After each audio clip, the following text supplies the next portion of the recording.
गौर गौर गोमती, ईसर पूजे पार्वती, पार्वती का आला गीला, गौर का सोने का टीका।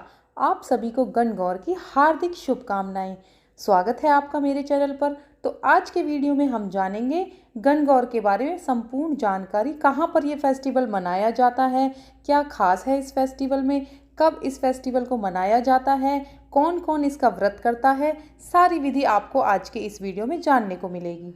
तो सबसे पहले ये फेस्टिवल राजस्थान का एक मुख्य त्यौहार माना जाता है। राजस्थान के अलावा यह त्यौहार उत्तर प्रदेश, हरियाणा, मध्य प्रदेश और गुजरात के भी कुछ हिस्सों में मनाया जाता है।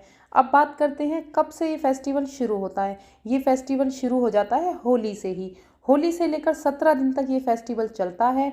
होली पर औरतें जाती हैं, मिट्टी लेकर आती हैं और गण और गौर मनाए जाते हैं। यानी कि गण मतलब कि भगवान शिव और गौर मतलब माता पार्वती। भगवान शिव और माता पार्वती की इस दिन पूजा होती है। कई महिलाएं 17 दिनों तक मूर्ति बनाकर पूजा करती हैं, परंतु कई महिलाएं डायरेक्ट तृतीया तिथि को जब विसर्जन होता है उस दिन पूजा करती हैं और मूर्तियों का विसर्जन करती हैं। तो सबसे पहले तो जो इस फेस्टिवल को सबसे खास बनाता है वो हैं इसके गीत।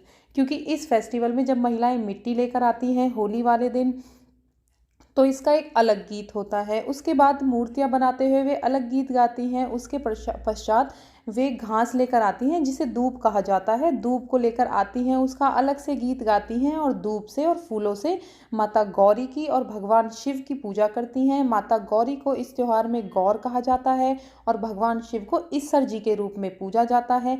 ईसर जी और गौर जी को बड़ी बहन और जीजा जी के रूप में पूजा जाता है। माना जाता है कि माता पार्वती होली पर अपने घर आती हैं, यानी कि मायके आती हैं, और फिर जब 17वें दिन भगवान शिव उन्हें लेने के लिए आते हैं और इनका विसर्जन होता है, यानी कि वे अपने ससुराल चली जाती हैं।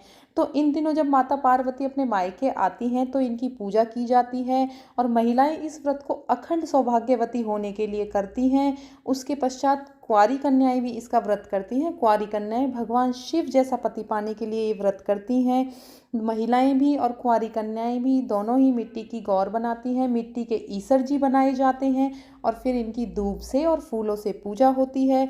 17 दिन तक ये क्रम चलता है और फिर तृतीया तिथि को, यानी कि नवरात्रि का जो तीसरा दिन होता है, इस दिन महिलाएं उपवास रखती हैं और आटे से या बेसन से इन दोनों में कुछ भी लेकर वो हल्दी मिलाती हैं और इनके माता पार्वती के गहने बनाकर चढ़ाए जाते हैं। उसके बाद ये गहने अपनी ननद में, अपनी सास में, देवरानी जिठानी में बांट दिए जाते हैं।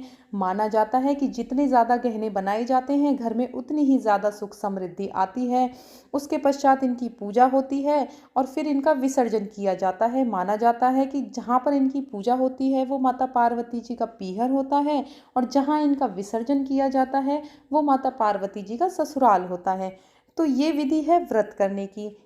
और इस व्रत की एक और ख़ास बात यह है कि महिलाएं इस व्रत को अपनी सखी सहेलियों के साथ खूब धूमधाम से मनाती हैं, परंतु अपने पति को इस व्रत में बिल्कुल भी शामिल नहीं करती हैं। ना तो वे पति को इस व्रत का प्रसाद देती हैं और वे अपने पति से छुपकर इस व्रत को करती हैं, यानी कि मूर्तियां बनाने से लेकर पूजा तक अपने पति को इस व्रत में शामिल नहीं करती हैं। मान्यताओं के अनुसार यह व्रत पति से छुपकर ही रखा जाता है। गणगौर वाले दिन, यानी कि तृतीया तिथि पर, महिलाएं खूब लोक नृत्य करती हैं, गाना गाती हैं, घूमती हैं, गौरी माता का श्रृंगार करती हैं और फिर शाम को उनका विसर्जन हो जाता है। तो इस तरह से ये त्यौहार मनाया जाता है। इस साल गणगौर पड़ रहा है 24 तारीख को, 24 मार्च को ये त्यौहार पड़ रहा है। नवरात्रि का तीसरा व्रत है उस दिन। तो आपको ये जानकारी कैसी लगी? यदि आपको ये जानकारी अच्छी लगी हो तो इसी तरह की जानकारी के लिए बने रहिएगा मेरे चैनल पर। मेरे चैनल पर हर प्रकार के तीज त्यौहार, हमारे रीति रिवाज की जानकारी आपको मिलती है। तब तक के लिए बने रहिएगा। हैप्पी गणगौर।